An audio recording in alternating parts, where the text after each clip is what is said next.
Dando continuidade à reportagem sobre concepção, Dr. Gastão Júnior fala sobre sangramento e aborto.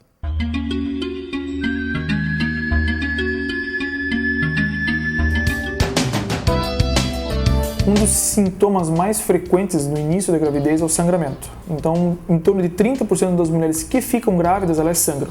Muitas mulheres procuram o serviço para fazer uma avaliação desse sangramento. Na grande maioria das vezes não tem nenhum problema.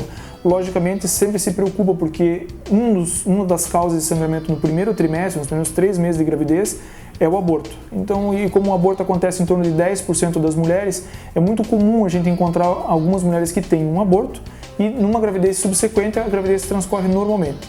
A principal causa de aborto são as malformações do feto, geralmente são malformações genéticas, e a própria natureza se encarrega de eliminar o embrião. Então, na maioria das vezes, não existe uma maneira da gente contornar o aborto, de a gente fazer com que o aborto não aconteça.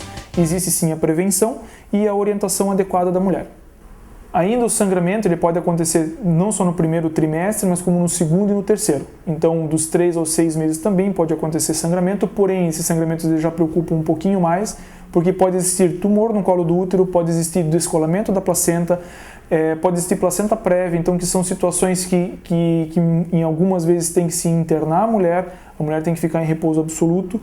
E no terceiro trimestre, a principal causa de sangramento muitas vezes é o trabalho de parto. Então, algumas mulheres estão com 8 meses e meio, 7 meses e meio e começa a ter um sangramento. É sempre importante procurar um serviço, uma maternidade, para se fazer uma avaliação. Em algumas vezes é porque o bebê está querendo nascer e dessa maneira tem que fazer o internamento e dependendo da situação, da idade gestacional, ou se deixa evoluir para o parto normal ou se bloqueia o trabalho de parto para que ele não aconteça e se consiga amadurecer um pouquinho mais o bebê. Frente a todas essas doenças que se encontram em todas as situações anormais da gravidez, é importante para a mulher ela procurar uma orientação antes já de engravidar e depois de engravidar logo no início já também procurar o médico, o obstetra para fazer o acompanhamento do pré-natal, porque na primeira consulta já se faz uma avaliação e se faz uma orientação com relação à dieta, se pede os exames, as sorologias para toxoplasmose, rubéola, HIV e hepatite,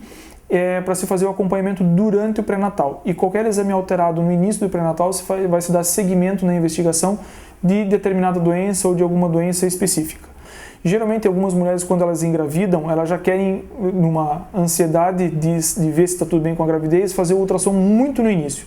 A gente sempre lembra que o embrião, o saco vitelínico, que é da onde começa o embrião, geralmente ele é visto só depois da 5ª à 7ª semana de gravidez. Então, algumas mulheres engravidam e fazem uma ultrassom tão inicial que não se consegue ver nem o saco gestacional nem o embrião. Dessa maneira, a mulher fica estressada e acaba querendo fazer ultrassom já na semana seguinte na semana seguinte, 10 dias depois, e dessa maneira gera um estresse para a mulher, para o médico, para o ultrassonografista que também não conseguiu encontrar, então a gente sempre sugere a mulher tentar fazer o ultrassom um pouquinho mais para frente.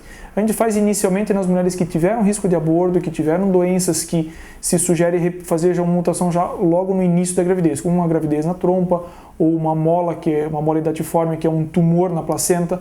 Então, em algumas raras situações se faz bem no início da gestação, já com 5, 6 semanas. Se a mulher não tem nenhum sintoma e nenhum problema na gravidez, a gente procura fazer com 11 semanas.